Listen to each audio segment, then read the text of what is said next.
ಪಕ್ಷಿಗಳ ದೀಪಾವಳಿ. ತುನಿಗುಬ್ಬಚ್ಚಿ ಊರಿನಲ್ಲಿ ಯಾವುದೇ ಹಬ್ಬ ಬಂದ್ರೂ ಅದನ್ನ ತುಂಬಾ ಚೆನ್ನಾಗಿ ಆಚರಿಸ್ತಾ ಇದ್ರು. ತುನಿಗುಬ್ಬಚ್ಚಿಗೆ ಅವಳ ಮಗಳು ಬುಜ್ಜಿಗುಬ್ಬಚ್ಚಿ ಅಂದ್ರೆ ತುಂಬಾನೇ ಇಷ್ಟ.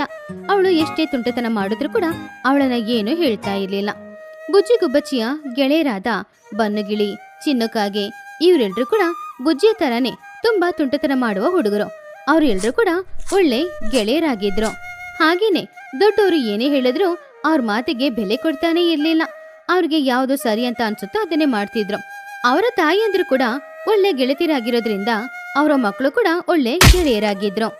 ಹಾಗೆ ಅವರೆಲ್ಲರೂ ತುಂಬಾನೇ ಸಂತೋಷವಾಗಿದ್ರು. ಮಕ್ಕಳಿಗೆ ಫುಲ್ ಸಪೋರ್ಟ್ ಮಾಡ್ತಾ ಇದ್ರು ಹೆತ್ತವರು. ಹೀಗಿರುವಾಗ ನಾಳೆ ದೀಪಾವಳಿ ಅನ್ನೋದ್ರಿಂದ ಮಕ್ಕಳೆಲ್ಲರೂ ತುಂಬಾನೇ ಖುಷಿಯಾಗಿದ್ರು. ಏನೇನೋ ತಗೊಂಡ್ ಬರ್ಬೇಕು ಅಂತ ಪ್ಲಾನ್ ಮಾಡ್ತಾ ಇದ್ರು. ಮರುದಿನ ಬೆಳಗ್ಗೆ ಬುಜ್ಜಿಗುಬ್ಬಚ್ಚಿ ಎದ್ದ ತಕ್ಷಣ ಅವಳ ಗೆಳೆಯರ ಜೊತೆ ಆಟ ಆಡೋದಕ್ಕೋಸ್ಕರ ಹೊರಗಡೆ ಹೋದ್ಲು. ಎಲ್ರೂ ಸೇರಿ ಸಂತೋಷವಾಗಿ ಆಟ ಆಡ್ತಾ ಇದ್ರು. ಬುಜ್ಜಿ, ನಾಳೆ ದೀಪಾವಳಿ ಅಲ್ವಾ, ಪಟಾಕಿ ತಗೊಂಡ್ ಬರಕ್ಕೆ ಹೋಗಲ್ವಾ? ಹೋಗ್ಬೇಕು. ನಾಳೆ ಬೆಳಿಗ್ಗೆನೆ ಅಮ್ಮ ಅಂಗಡಿಗೆ ಹೋಗೋಣ ಅಂತ ಹೇಳಿದ್ದಾರೆ. ನೀವು ಕೂಡ ನನ್ನ ಜೊತೆ ಬನ್ನಿ. ಸರಿ, ಮೊದ್ಲು ನಮ್ಮಮ್ಮಂದಿರು ಏನ್ ತಗೊಳ್ತಾರೆ ಅಂತ ನೋಡೋಣ. ಅವ್ರು ಏನ್ ತಗೊಳಿಲ್ವೋ ಅದನ್ನ ನೀನ್ ತಗೋ, ಆವಾಗ ಎಲ್ಲಾನು ಸರಿ ಹೋಗುತ್ತೆ ಅಲ್ವಾ? ಹೌದು, ನೀನ್ ಹೇಳೋದ್ ಕೂಡ ಸರಿನೇ. ಈ ಸಲ ದೀಪಾವಳಿ ಹಬ್ಬನ ನಾವೆಲ್ಲರೂ ತುಂಬಾ ಚೆನ್ನಾಗಿ ಆಚರಣೆ ಮಾಡ್ಬೇಕು ಕಣೋ. ಹೌದು, ನಮ್ ಬೀದಿಯಲ್ಲಿ ಎಲ್ರು ನಮ್ಮನೆ ನೋಡೋ ತರ ಇರ್ಬೇಕು ಎಲ್ಲ. ಹಾಗೆ ಅವ್ರೆಲ್ರು ಸೇರಿ ದೀಪಾವಳಿ ಹಬ್ಬ ಹೇಗೆ ಆಚರಿಸೋದು ಅಂತ ಮಾತಾಡ್ತಾ ಇದ್ರು. ಅವರು ಪ್ಲಾನ್ ಮಾಡಿದ ಹಾಗೇನೆ ಅವ್ರವ್ರ ಮನೆಗೆ ಹೋಗಿ ಏನ್ ಬೇಕು ಅನ್ನೋದನ್ನ ಲಿಸ್ಟ್ ಕೊಡ್ತಾ ಇದ್ರು. ಅಮ್ಮ, ನಾಳೆ ದೀಪಾವಳಿ ಅಲ್ವಾ, ನನಗೆ ಪಟಾಕಿ ಕೊಡ್ಸಲ್ವಾ? ನಾಳೆ ಅಂಗಡಿಗೆ ಹೋಗೋಣ, ನಿನ್ಗೇನ್ ಬೇಕೋ ಅದನ್ನ ತಗೋ. ಸರಿ, ನಾಳೆ ನನ್ಗಿಷ್ಟವಾಗಿದ್ದನ್ನ ನೀನ್ ಕೊಡಿಸ್ಲೇಬೇಕಮ್ಮ. ಸರಿ, ಆದ್ರೆ ಚಿಕ್ಕ ಮಕ್ಕಳು ಸಿಡಿಯೋ ಪಟಾಕಿ ಮಾತ್ರ ನೀನ್ ತಗೊಳ್ಬೇಕು.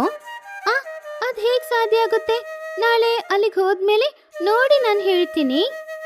ಹಾಗೆ ಮರುದಿನ ಬೆಳಗ್ಗೆ ಆಯ್ತು. ಇವತ್ತು ದೀಪಾವಳಿ ಹಬ್ಬ ಅನ್ನೋದ್ರಿಂದ ಸಂಜೆ ಪಟಾಕಿ ಹೊಡಿಬೇಕು ಅನ್ನೋದಕ್ಕೋಸ್ಕರ ಎಲ್ರು ಅಂಗಡಿಗೆ ಹೋದ್ರು. ಚಿನ್ನು ಬನ್ನು ಇಬ್ರು ಅವ್ರವ್ರ ತಾಯಿಯಂದಿರ ಜೊತೆ ಹೋಗಿ ಅವ್ರಿಗೆ ಏನೇನ್ ಪಟಾಕಿ ಬೇಕೋ ಎಲ್ಲಾನು ತಗೊಂಡ್ರು. ಬುಜ್ಜಿನ ಅವಳ ತಾಯಿ ಜೊತೆ ಹೋಗೋದಕ್ಕೋಸ್ಕರ ರೆಡಿ ಆದ್ಲು. ಅಮ್ಮ, ಬೇಗ ಹೊರಟಮ್ಮ, ಅಲ್ಲಿ ನೋಡು ಎಲ್ರು ಹೋಗಿ ಎಲ್ಲಾನು ತಗೊಂಡ್ ಬರ್ತಾ ಇದ್ದಾರೆ. ಪರವಾಗಿಲ್ಲ, ಅದಕ್ಕೇನಂತೆ, ಅಲ್ಲಿ ತುಂಬಾನು ಇರುತ್ತೆ, ನಾವು ಹೋಗಿ ತಗೊಂಡ್ ಬರ್ಬೋದು. ಇದ್ರೂ ಪರವಾಗಿಲ್ಲ, ಬೇಗ ಬಾಮ್ಮ, ಬೇಗ ಹೋಗಿ ಬೇಗ ಬರೋಣ. ಸರಿ, ಅವಸರ ಪಡ್ಬೇಡ, ಬರ್ತೀನಿ. ಹಾಗೆ ಬುಜ್ಜಿ ಅವಳ ತಾಯಿಯ ಜೊತೆ ಅಂಗಡಿಗೆ ಹೋಗುವಾಗ ಅವಳ ಗೆಳೆಯರನ್ನು ಜೊತೆಗೆ ಕರ್ಕೊಂಡು ಹೋದ್ಲು. ಮುಂದೆ ತುನಿ ಹೋಗ್ತಾ ಇದ್ದಾಗ ಹಿಂದೆ ಮಕ್ಳೆಲ್ರು ಹೋಗ್ತಾ